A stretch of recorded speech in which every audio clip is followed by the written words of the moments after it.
Meet the Experts. I'm your host, Bruce Hurwitz of Hurwitz Strategic Staffing. You can find us on the web at hsstaffing.com. I hope you'll consider us for all your staffing, career counseling, and speech writing needs. I am delighted to be joined today by Angel Rebo. We will be discussing how to reinvent yourself, pivoting in a crisis. Meet the Experts is sponsored by P&K CPAs. P&K is a full-service accounting firm. They provide accounting and consulting services to businesses ranging from startups to small and mid-cap companies to nonprofits as well as high-net-worth individuals. Contact them today for a free consultation at pk-cpas.com or call them at 973-882-8810. They will be happy to be of service. Angel, welcome to the show. Thank you. Thank you very much, Bruce. Thank you for having me. It's a pleasure to be here. And obviously, thank you, everybody who's listening to us today. Well, the pleasure is mine. Please take a minute or two and introduce yourself to our viewers. Thank you. Absolutely. So I am originally from Barcelona, close to Barcelona, but I've lived in Plano, Texas for the last 10 years. Basically, what I do for a living, I help both corporate CEOs and established entrepreneurs who hire me to bridge the gap globally for expansion and exposure as a way to accelerate the growth of their businesses. And I'm able to do that because, before I started my own business 5 years ago, I had worked and I had helped more than 1,500 CEOs in 33 different countries. Also, I think it's important for everybody to know that my passion is in helping underprivileged kids in Latin America become entrepreneurs using their local resources. And I was blessed of joining a couple of business partners, of friends of mine a few years ago, and we started Wisdom for Kids in order to do that. So thank you for having me, Bruce. It's my pleasure. Reinventing yourself and pivoting. How do you define pivot? Thank you. Well, when I think about pivoting, I actually think about these basketball players that, when they are in possession of the ball, they start moving one leg is still, in contact with the ground, and the other one, they keep on moving it, one side and the other. So, and that's how I consider pivoting. Pivoting is actually in a business setup. For me, pivoting is like changing something in your life or changing something in your business, but taking as a starting point what you have already developed and what you have already learned throughout time. So that's how I define myself pivoting. Now, if I can get through this without coughing, why would you have to reinvent yourself? Is it really reinventing yourself or reinventing the business in a crisis? That's a great question. Actually, it very much depends on what's going on out there, right? I mean, we're talking about in times of crisis, because when it's a crisis, there's some external events that oblige you to rethink about what you're doing and what you are offering to the market at that point in time. When something, is so dramatic that it's called a crisis, then you start thinking, okay, so if the market has changed, if the conditions of the market have changed, so the clients probably are looking for something else or might need something different. How can I do it? And to your point, you might have to reinvent yourself. You might actually have to learn new skills. You might have to go down paths that you've never been before, or maybe not. Maybe you can just, expand what you already were providing to your clients or to your market and take it from there. So it really depends on, I would say, how you have to pivot, or how do you have to provide additional products or services to the market. Let's take two different cases. And obviously the crisis that's in the background, the 800-pound gorilla in the room, is COVID-19. Okay. Let's say we have a business, an MSP, an IT service provider. Now they have to deal with Zoom. They have to deal with cybersecurity at a level that they never had to deal with before. So maybe they're bringing on more people in a time when you can't all be in the office together. Some people are going to work from home. Some people have to go out because their field network engineer. And if you're a field network engineer, field means you go out. And if you're an engineer, you have to touch the gizmo. But your principles, your values, your ideals stay the same. You're just offering more. As opposed to a restaurateur who now has to lay people off and change the business model. The first case, they were just growing. In this case, they're changing the business model. We're no longer going to be serving food inside. People are going to come to the window or to the door, or we're going to rush out to their car and we're going to hand them their order. So the business model has changed. So describe for us the pivot and the reinvention as you see it in both cases. Okay, so great question. I love when the rubber hits the road, Bruce. So I'm enjoying these conversations. In the first case, well, let's not forget, first of all, Bruce, that not everybody likes to do everything. So it could perfectly be that there's an IT services company who's filled, right? Maybe they don't really like to provide the kind of services that the market is requesting. So that's a possibility. But let's say, for the sake of the example, that this IT services company is willing to provide this service to their marketplace, right? So they're going to probably have to learn a little bit more. They will have to learn additional skills because they will have to provide additional services. They might have to hire new people. I always like to consider that every single pivoting has to take into consideration 4 different factors. Number 1, your passion. Do you really want to provide that? Do you really like to do it? Number 2, is there a market for that? Is there a market? Does the marketplace really want that service, right? Number 3, your expertise, and that's why I was mentioning, skills. Do the people around you, do your friends, do your current clients, do your prospects consider that you really know about that subject matter so you can provide this service?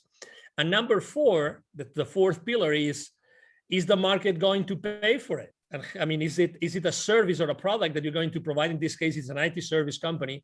Is this service going to be paid for in the market enough so that you will be able to make a living?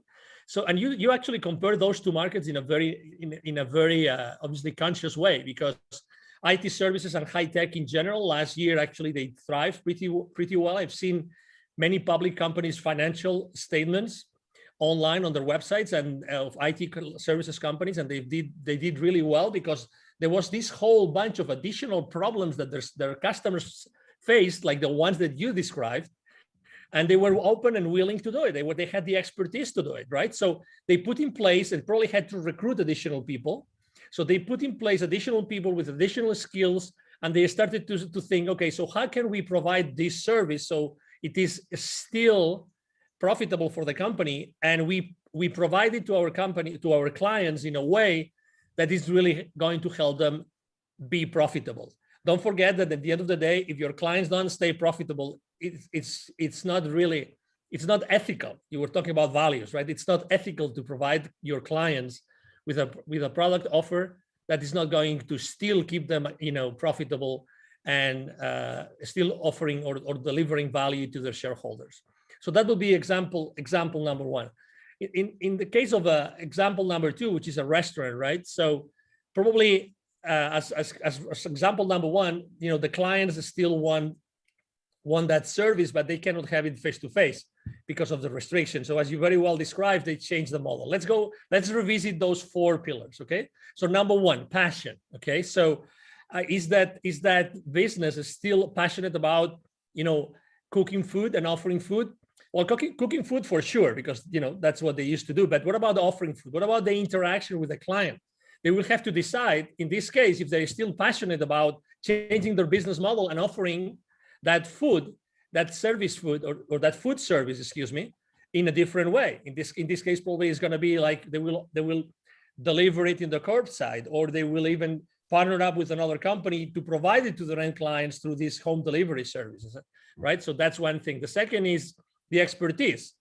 So do they really know how to do it? How will they have to do it? What are these additional skills of, will they have to adapt their kitchens? Will they have to adapt the rest of the of the facility in order to make it more suitable for the kind of services that they're going to provide their clientele, right? That's very important. Number four, is there a market for this? Obviously, I think that we all keep on eating, right? We all keep on eating, and I think that we all still have disposable income in general. The clients of the restaurant industry, we all have disposable income, and we still want to, hey, today I don't feel really like, cooking, or I don't really feel like spending so much time in the kitchen. Why not buying somewhere else? Why not? Maybe we can go to that restaurant face to face. We cannot sit, on a table, but we can still, grab something, or we can have some of those intermediary companies to buy that from us, and we can have it. And number four, it's the market. Is the market going to pay for it? Definitely. I think that we have seen over and over again since last year that everybody was willing to pay this additional amount of dollars, whatever percentage it was, in order to have this amazing food, those delicacies that they would love to eat on site, to still have them delivered to the place. So those would be kind of how would I approach, from a pivoting or reinventing perspective, the times of crisis. Thank you. Now I want to talk about two other things. Of course. Basically, longevity. Continuing with food, we've now become used to delivery services. Yeah. I have 3 blocks over there, a very nice diner that I used to go to occasionally. Okay. I haven't been there since February of 2020. All Okay. right. Next week, I get my second Pfizer shot. From what I've heard, I'm not going to be feeling very well next week. Okay. But the week after, I may decide, okay, I now am supposed to be safe. I'll go in and I'll get something to eat. First time eating out. But I've also had the necessities of life delivered. For example, a pastrami sandwich. All right, I can't get a pastrami sandwich at the diner. They don't know what pastrami is. It's not good. I tried. Other things are good, not the pastrami. So there's a kosher deli, and I can get it delivered. It costs a little bit more. But there will come a time when people will say, you know what? Let's go out and eat. Let's not get delivered. There are going to be fewer deliveries. On the other hand, I very much like the idea of the supermarket delivering my food so I don't have to carry a lot of heavy bags. That, for me at least, is going to continue indefinitely. You're providing services based on a crisis, and once the crisis is over, how do you keep your clients utilizing those services? Because those services are going to remind you of the crisis, which you want to forget. I think that, well, number one, there's uncertainty, right? We're talking about uncertainty in the marketplace. So I think that we still don't know for how long, let's say, these business models have to be in place. For how long, or are those business models going to be in place, or those different ways to provide services and products to their clients? I think that we still don't know. So maybe the question is, I think that, and I'm going to relate to what typically happens when someone is launching a startup, some entrepreneur is starting their own business. I think that the most important thing is always being in touch with the market. There's something called like the minimum viable product. You probably, or service, you're obviously familiar with that. I think that being in touch with your client, consistently with your client, is going to give you the answer to what you just asked me. I think that really knowing what people are going to be comfortable in the future is going to be key. What I would personally do, and I would suggest probably my clients to do, is, hey, how are you keeping in touch with your client right now? Do you really know exactly the demographics of your client? Do you know where they are located? Do you know what kinds of services? Probably, if they have some system in place, some point of sale system in place, they will probably know who is typically buying what. And that's what's called like market intelligence, right? They already know their customer base, what are their habits of what they're buying or where they're eating, how they're doing it, how often, on which time frames, right? So all that market intelligence, the customer base intelligence, if you are a company that really cares about being in touch and knowing exactly what the market is asking for, I think that you will be able to really serve that wave. So obviously you have to plan. You have a business and you have to plan. I think that right now, being flexible about what you're planning and the decisions that you make according to the operations, you asked me about the operations as well. I think it's going to be the wise thing to do. There will be people that are going to stay on a place where they still feel more comfortable having everything delivered, and there's going to be people that will feel easier, more prone to go back to their former habits, right? So I think there's still a question mark to be able to answer your question, and we have to be ready as never before to be able to cope with the uncertainty and with the continuously changing habits of our consumers. That's excellent regarding services, but let's talk about products, and there's only one product that I can think of. 2 feet away from me, maybe 3. So to make you comfortable, 1 meter away from me are 2 gaiters. You know, the masks that don't have the strings for the ears. Okay. The 3 original blue masks that everybody bought a year ago. 2 black masks that I shouldn't have bought on Etsy.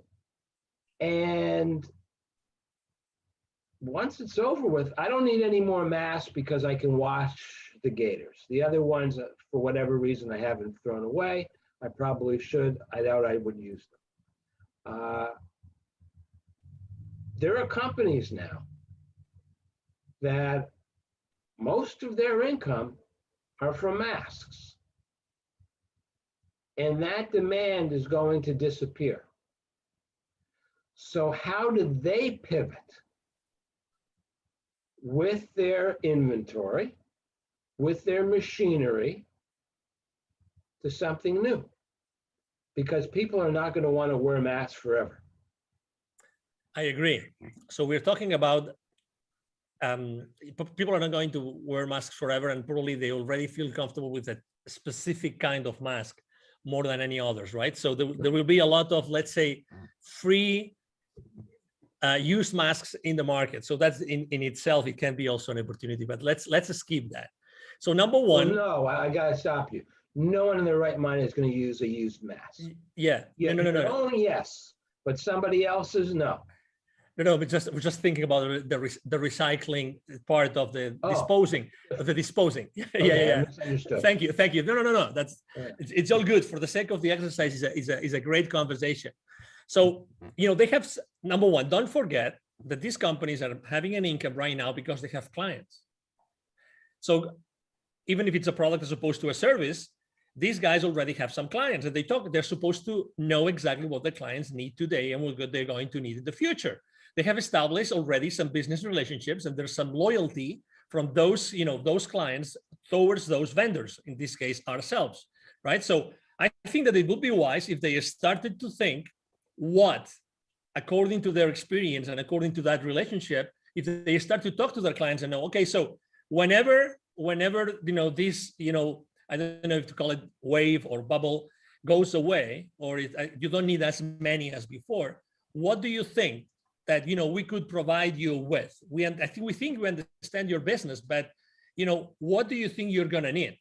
Again, and there's, as you know, probably not everybody has an inventory. A lot of people are just brokers or intermediaries, right? So it depends really on what your business model is.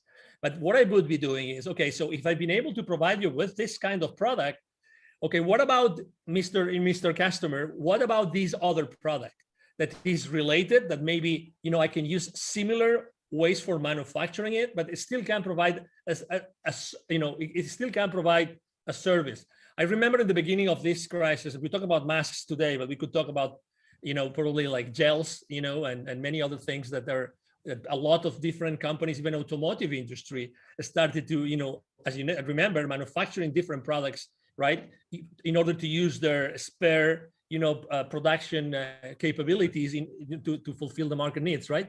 So I think it's gonna be the exact same thing, but the difference is that you made a statement, which is we're not going to need as many masks in the future. So I think that this is a lower level of uncertainty compared to what we said before. So I think that you can plan for a downtrend in the market of a specific product, and you can start thinking about, okay, so my production facility, in case it's my own production facility, how can I repurpose it so that I can try to have the same clients use a different product that can be of service to them moving forward, right?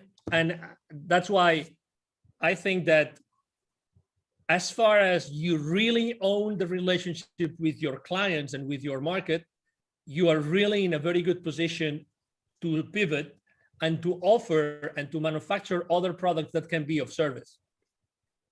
The only thing, I'm not trying to be funny here, but I have been able to think of is what else comes with a cloth and a string. And the only thing I could think of were parachutes and bibs. And two more divergent products I can't imagine. Mm-hmm. And I'm not sure that you would want to be in a plane and jump out of the plane knowing that your parachute was manufactured by the company that manufactured the bib that your child wears. All right, but maybe. I agree. As you know, it's a matter of certification, right? You will have to you will have to plan. You will have to have a business plan in place, and you will have to decide if all these additional, things that you have to do in order to be certified to serve, a similar kind of audience with a completely different product. I mean, again, it's a matter of what are the habits, what are the consumption habits of that market that you already have in place, of those clients that you already have in place. But to your point, I mean, nobody will allow you to sell another product unless it's gone through all the different, due diligence or the due diligence process that is necessary. But I think that there has been a lot of creativity and a lot of innovation in the market for the last 12 to 14 months due to the need to serve a different market or a market with different needs. And I think that has really been a very good thing. And I think that entrepreneurs and companies in general, they have learned so much about, the theory of constraints, things like what are the constraints in my business? How every single, business decision impacts the profitability of the company. These kind of things, I think that all those conversations have taken place. They have not taken place in many corporations, but they were a need last year. And I think that has obliged a lot of companies to decide what route to take in many different directions. And I think that all this, thoughtful processes and all those, brainstorming sessions that happened throughout the last year are going to make the companies much more profitable moving forward. I think that business owners and CEOs have become much more conscious of how every single decision impacts and has a consequence on the business profits. The final question, which I ask all my guests, what haven't I asked you that you wish I had asked you? Well, I think that you're a very funny person. I really enjoy the different, cases or questions that you asked me. Probably you should have asked me what's the most funny question anybody has ever asked you. Okay, what's the funniest question anyone has ever asked you? So probably what was the funny question? Besides the comparison that you make with the parachutes, which ranks really high in the list of questions I've been asked. Probably one of the questions is who would be the three people that you would seat on a dinner table. That's probably one of the funniest ones, because I really like to have. I mean, that's actually not a funny question. That's a good question. But I will tell you why it's a funny question, because I love so much to eat and to cook. So for me, it's real fun to think about working or thinking about who would I share specific plates. And for me, a table is almost like a sacred place where lots of magic happens, and where actually sitting next to someone and knowing and establishing that relationship around food, I think it's really a magic place where lots of things get accomplished. But would you choose, and I can't think of any offhand, a famous chef? Would you choose a famous scientist? Would you choose a famous entrepreneur? And would the three of them have to have something in common so that they could have a good conversation? Or would this just be you want to have three separate conversations? Great question. Absolutely amazing question. Probably any of the three would have anything in common as far as their field of expertise, but I think that they all three would have, literally, they all three would have such a generic wisdom and background that would allow them to have a conversation among us four. That's what I think. So it wouldn't probably be a chef. I really know a very good chef that has had many Michelin forks in Europe, back in Europe, many restaurants, very, but I actually would, let me answer the question if I may. So the first person I would have on the table would be myself 7 lifetimes ago. I apparently was a Knight Templar, a Templar Knight. A Templar Knight, excuse me, I said it the other way around. That's one person, that would be myself. Actually, they're called the Knights Templar. Okay. You had it right the first time. Oh, okay. Thank you for correcting me. So you're protecting the Holy Grail. You've got your sword. Exactly. That's one, and it's myself. So I would love to talk to myself. 7 lifetimes ago. The other person would be whoever is running the show in the world. Whoever that person or group of person. Maybe one of them. I would love to have that whoever that is. Sitting next to me. I would love to be one part of the conversation. And the third one would be Jesus, and maybe not for the obvious reasons, but the reason for me would be because I think that typically the history books are written by the ones that won the wars. So I would love to have firsthand access to Jesus, so I could really have those tough conversations about, did you really write that? Did you really say that? Did you really do that? I would love to have that conversation. And I think that these three individuals all together could have a very, very nice conversation. What do you think, Bruce? I think that it would be nice up until the end, what you said about Jesus, because I am assuming, and then you shouldn't make assumptions, that you are a nice Catholic boy.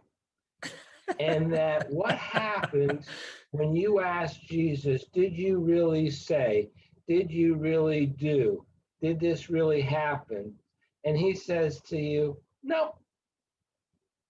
Then that would impact you on a very deep level. So sometimes it's best not to know. I found, it's very disappointing. We'll end on this. Churchill was supposed to have said to, he was stopped by a woman at a party, a lady, and she said to him, Winston, you are drunk. And he said, Madam, you are ugly. The difference between us is tomorrow morning I will not be drunk. And then it was whether or not he continued the reason that you're laughing. But according to one of his biographers, it never happened. I want that to have happened because it's a great story.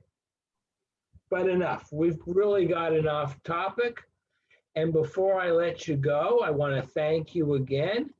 And please tell our viewers how they can best get in touch. Absolutely. So thank you. My name is Angel Ribo. Last name is Ribo, spelled like R-I-B as in boy, O. My brand is the CEO Confidant, THECEOCONFIDANT.com, the CEOConfidant.com, and you can go there. That's my website. And the easiest way to reach out to me is actually through my email. Either my team or myself, we're going to answer any single email we receive. And my email address is angel@ Angel Rebo, one word, angelrebo.com, angel@angelrebo.com. And thank you so much, Bruce, for having me. And thank you, everybody, for listening to us. It was my pleasure. I'm Bruce Hurwitz. Thank you for watching. And as always, please stay